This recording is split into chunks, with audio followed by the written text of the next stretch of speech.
everyone, and welcome back to the Gaelic Lives podcast. It's our usual review show, and we're looking back at all the Ulster Championship action from across the four codes at the weekend. I'm delighted once again to have Mal McMullen and now Gjartlan on, and we're going to start with the senior football, which was probably the main attraction from the weekend. And Mal, I'll come to you first. I suppose we'll talk about Sunday's games. Scottstown getting one over Neve Connell, and Newbridge proved too strong for Madden at the Box Athletic Grounds as well. Yeah, Newbridge very much in control, Sean. I felt they were 1 point up at half time, having played pretty well, but Conor Grimley had a couple of whoppers of 2-pointers, probably a wee bit like the Noy did to sort of peg Newbridge back. But then Paddy McGrogan got a 45 shortly after half time.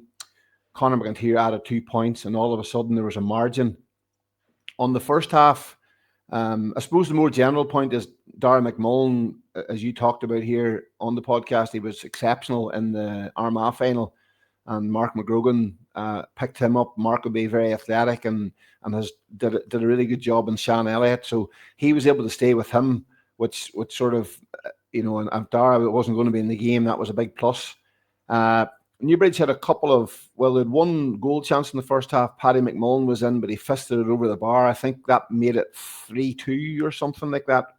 And whenever Conor Grimley's 2-pointers came, you were wondering, was that missed goal chance going to be crucial? But as I say, Newbridge had that spell where they were really, really in control. Then Madden got a foothold. I was talking to you just before we started recording, Sean, where Madden maybe couldn't miss in the Armagh final.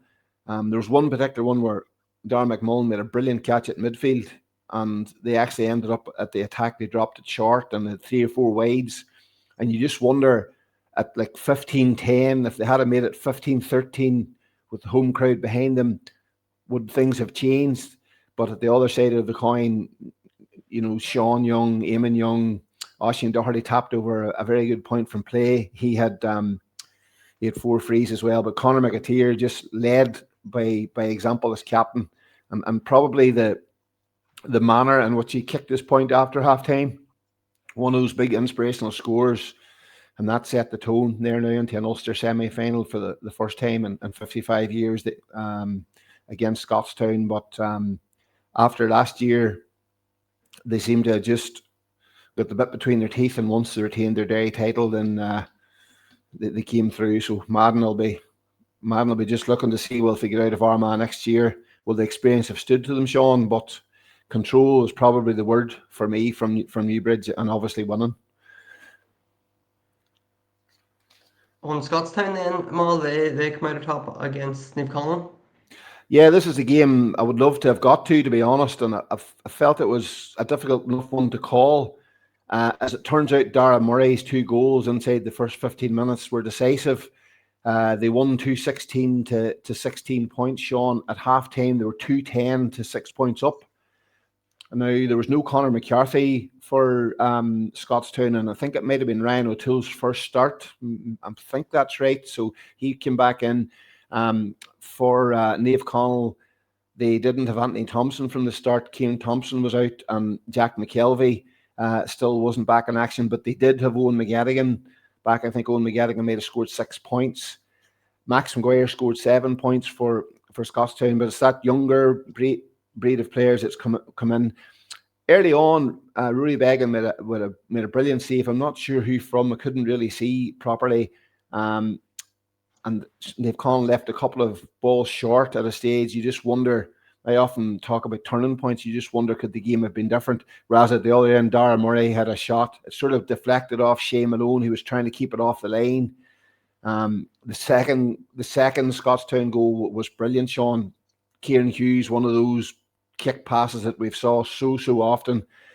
Jack McCarn involved, and the crossfield pass. Maddie Maguire taking the ball, and through came Murray on the run and bottom corner, and it was really those 2 goals were effectively what ended up winning the game.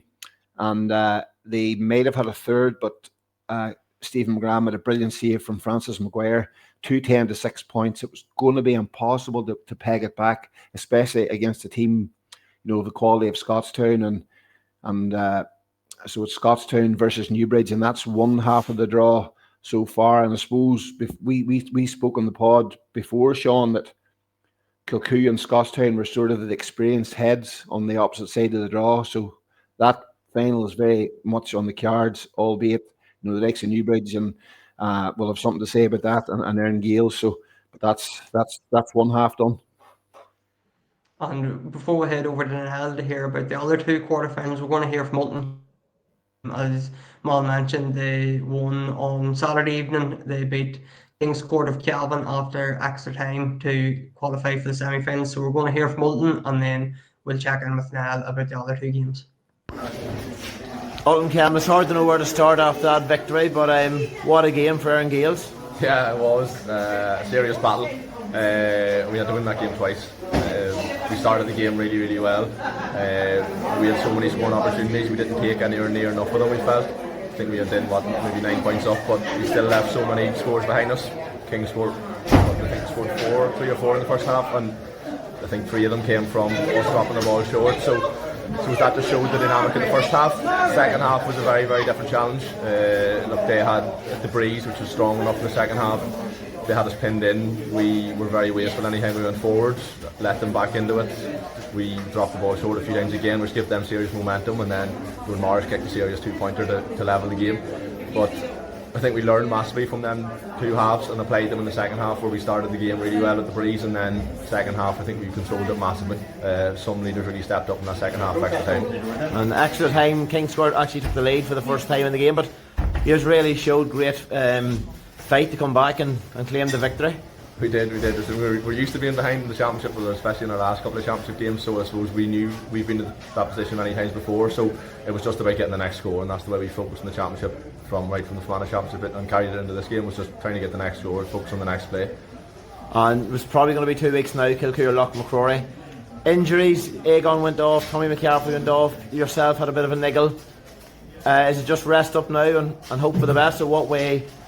Okay, I think myself and Tommy's we'll be right for 2 weeks' time. There's no issue with that. It was just cramping and different things. I haven't played that long game in a long time, so yeah, that was just cramping and different things, and I couldn't continue. But yeah, I'm not sure what Aegon. I think he made his studs in the ankle, but no, we'll be right to go in 2 weeks' time. So now that was Erne Gaels, and we now know obviously they'll play Kilcoo in the semi-final, but we'll start with Erne Gaels. And I didn't get seeing this at the weekend, but I was listening into Northern Sound, and Damien Donahue was fairly excited throughout the game. It seemed like one of them games that was just a classic, but it's a pity I was raging then I didn't see it. Yeah, same as yourself. I was at the Healy Park for the Loch McCrory game, but there was quite a bit of chat on and off about this particular game, because it was a bit of a roller coaster. Erne Gaels had a brilliant start, and by half time they looked home and goals. Really, they were 10 points up and cruise control. But King's Court had a great run through Calvin. They were very, very consistent, and they came back into the big time in the second half.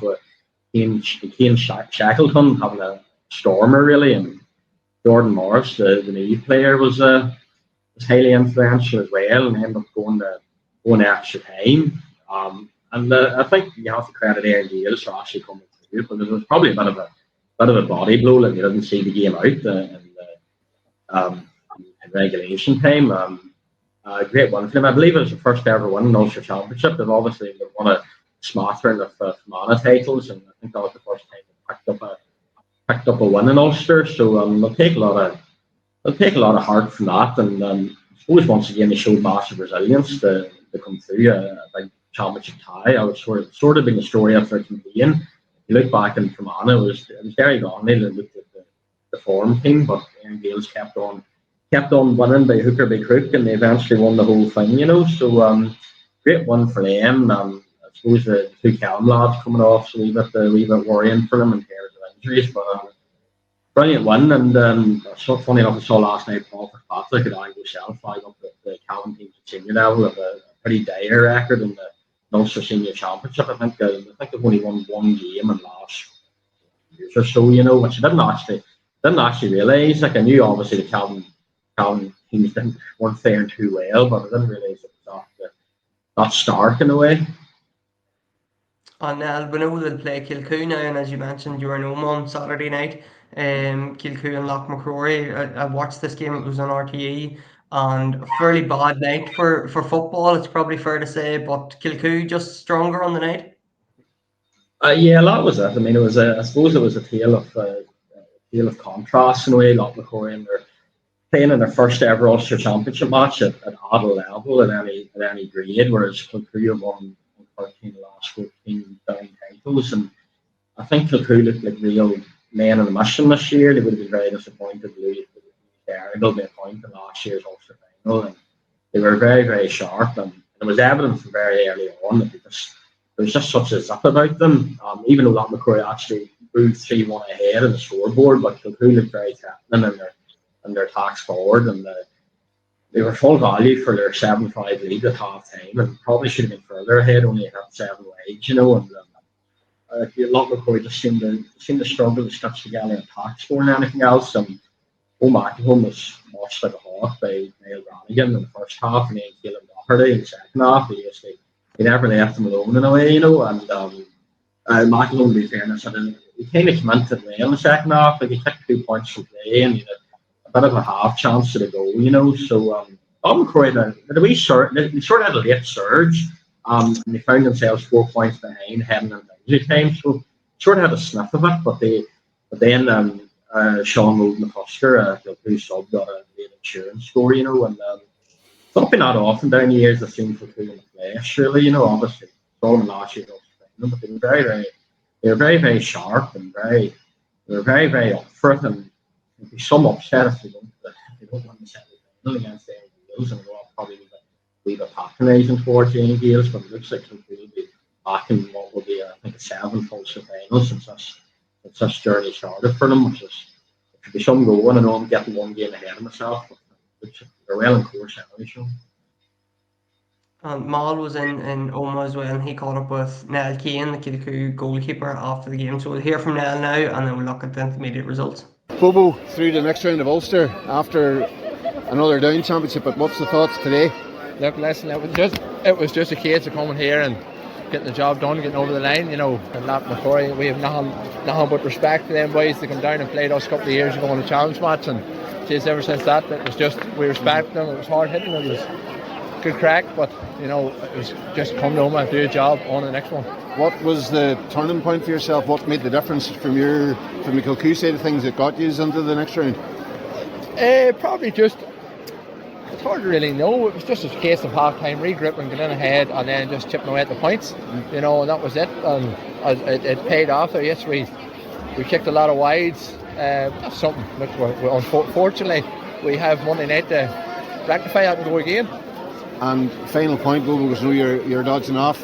What's the Ulster Championships as special as ever to be back in business again?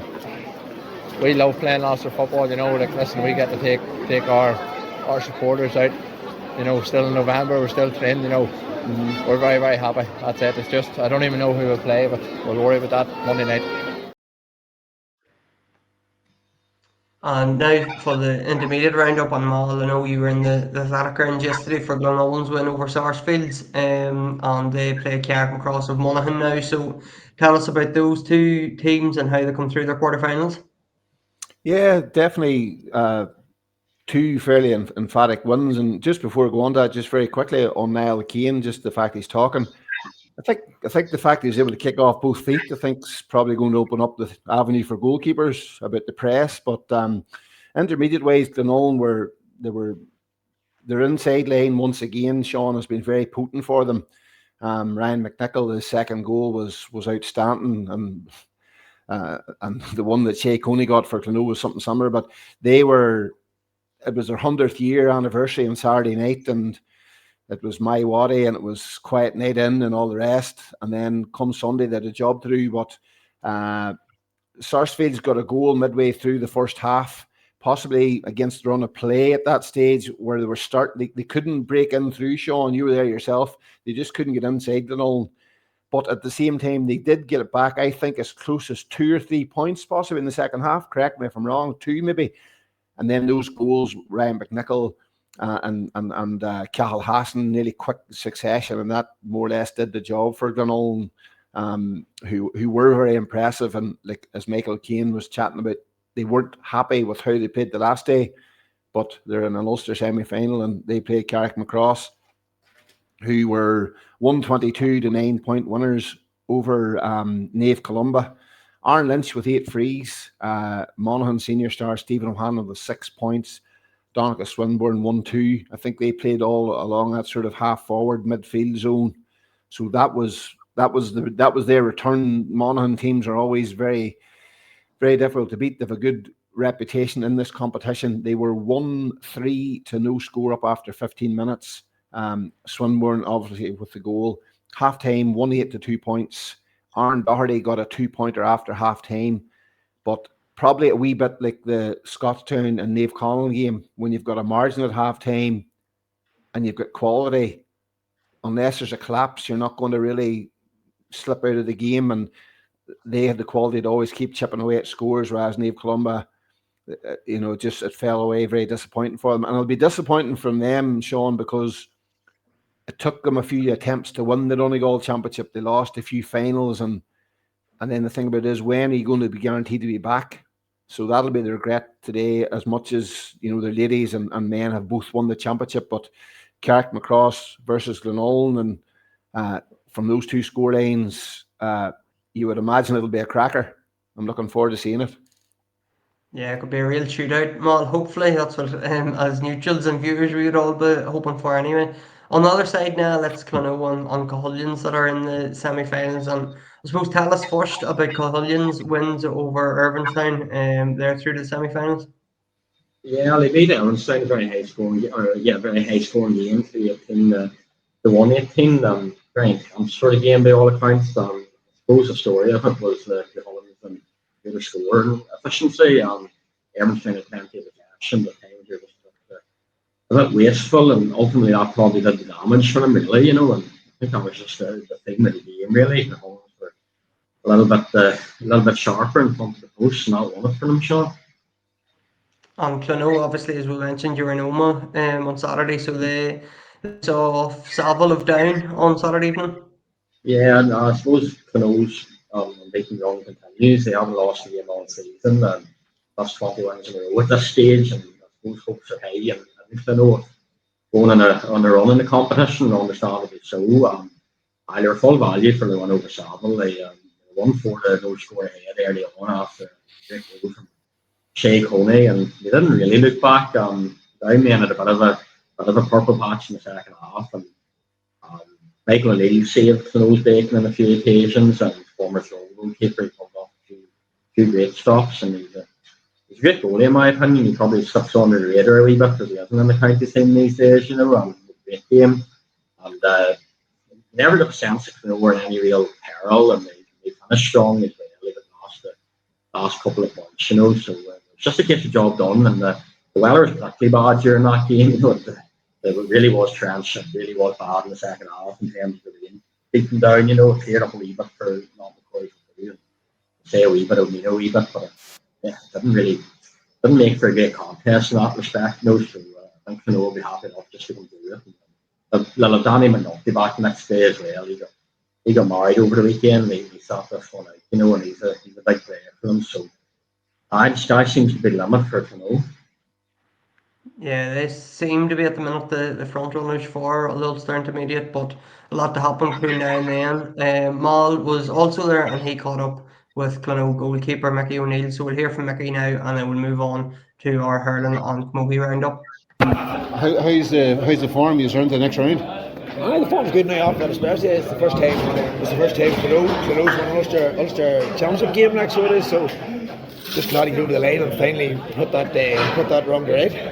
And on the game itself, he's got off to a really good start. I think Finton won the through one, decade the ball over the bar fairly early. I think he's about 4-0 up. I think so. An important thing, I suppose. It's all about the start. If you start well and the confidence grows, especially in the younger lads, especially like the decade Finton there, you said, they might start well and feed off in the younger boys. If they didn't start well, the younger boys fed off that there, and as you said, went 4-0 up and just got a good start finally. I think there's maybe 5 or 6 lads who won the O'Neill Cup 13, so there's a lot of experience in there. You've had some young cubs as well, but that balance to your group of course, seems to be a big thing for you. You need that experience too. Like, Alexa, PJ, and Deuce is still there talking.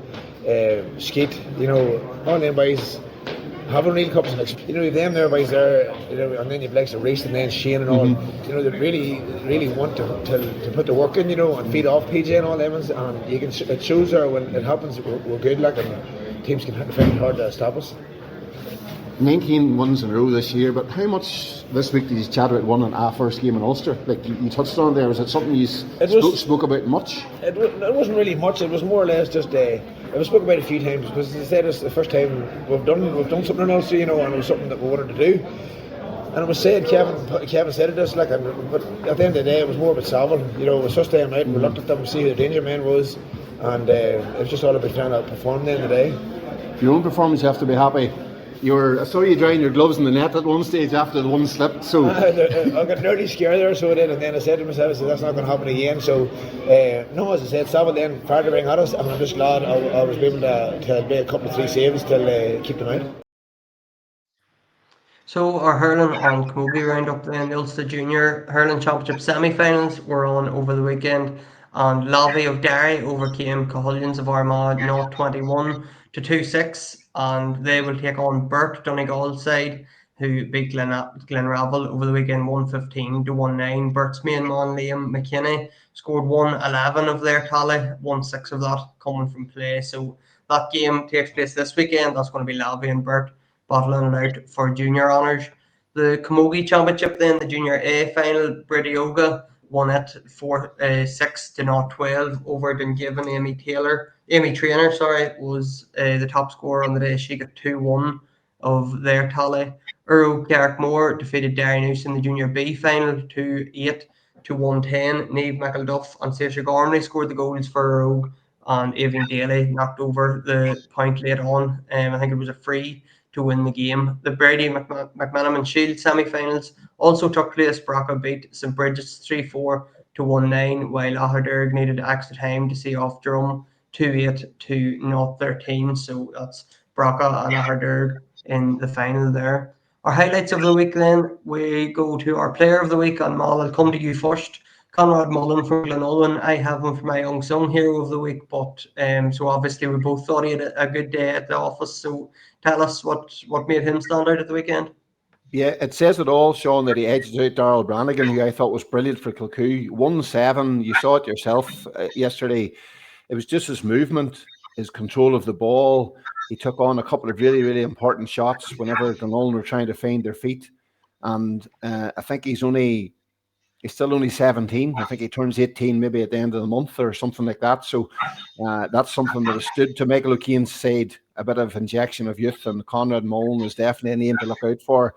Hopefully he can keep progressing from that side of things. And now you picked Kieran Hughes of Scottstown for your player of the week. Yeah, absolutely fantastic game against Meath Connell.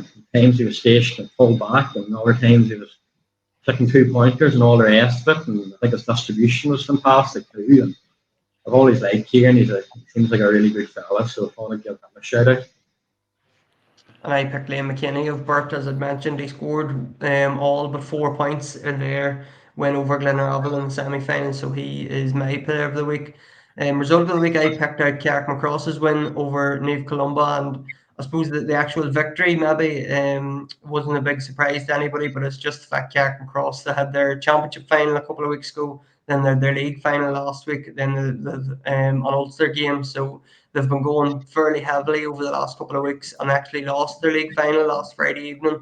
So to bounce back in a short turnaround to put on a good display, I put them down as my result of the week. Niall and Mal, you both picked Scottstown's win over Niamh Connell, so I'll come to you, Mal. That's your result of the week.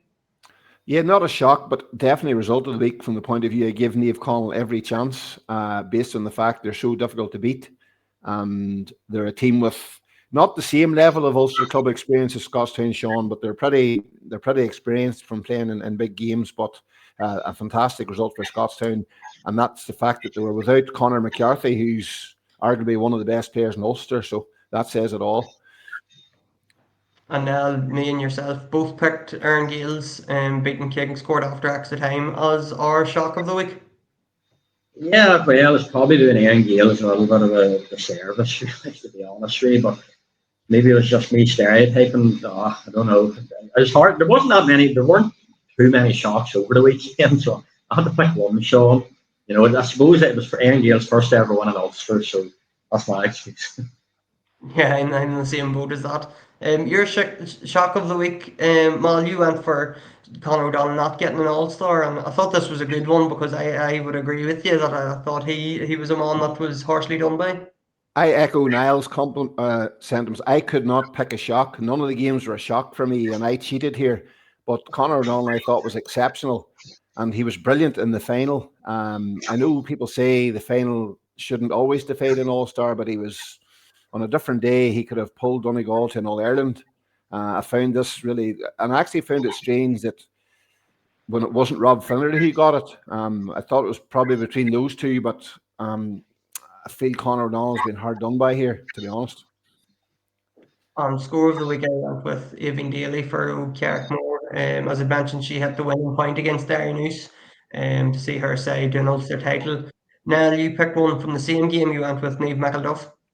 I was at the game, and I think with 57 minutes on the clock, the Arrows trailed by 3 points, and it looked like they were just running out of time against a very good Derrynoosh team. And then Niamh, it was only a minor, I think, scored a cracking goal, and that sent them on their way, really. There's just one more scores, I think you're about to talk about. And Mal, Ryan McNichol for your score of the week. I know the score you're talking about, but describe it to us.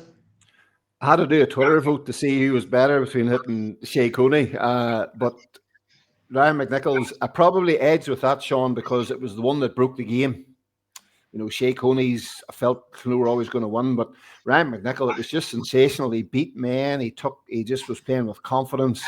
He had already scored a goal, and just right in the top corner, Sean, whenever Glenolin needed something, and he led. You know, one of the younger players in the Glenolin side, he led the charge at that point, and it was the defining score of the game for me, and a cracker. On Unsung Heroes, I picked Conrad Mullen, but Mal already explained earlier on the sort of sensational performance he had at the weekend. Michael O'Neill from Clonoo, now you already said in your roundup for Clonoo that he had a sensational game in nets. I suppose I gave him a good shout out earlier, but he made 3 really good stops, and probably important enough because one or two of those shots had gone in, Clonoo could have been a wee bit of bother. And Mark McGrogan, Mal from Newbridge, your unsung hero. Second week in a row, Mark has marked the sort of the marquee forward, or it was a playmaker against Dunloy. But yesterday, like you spoke about Dar McMullen and how significant he was in the Armagh final. Mark had the ball over the bar to put Newbridge 2-1 up, and that was nearly like a statement. As I'm here to watch Dar McMullen, but I can score as well. So he's probably unsung to everybody else outside of Newbridge and Derry at the moment, but another great performance from Mark. So that's our weekly highlights, and that's our weekly review show wrapped up for the day, folks. We'll hopefully be back on Thursday with another podcast, and we'll definitely be back next Monday. We'll have another roundup of all the action across all codes in the Ulster Club Championship as we build towards the Gaelic Life All-Stars, which will be coming around the corner sooner rather than later. Thanks to Mal and Niall, and thanks everybody for tuning in on today's show, and make sure to tune in every time we have a podcast. We have 2 a week, so they're definitely worth tuning into. Thanks, everyone. Sean, you forgot about the biggest match of all, Friday, wedding day. All the best with it. It's the biggest match you'll have, so wish you all the best. We'll review it on Monday, Mal, and see how it goes. Chat soon. Cheers. See you.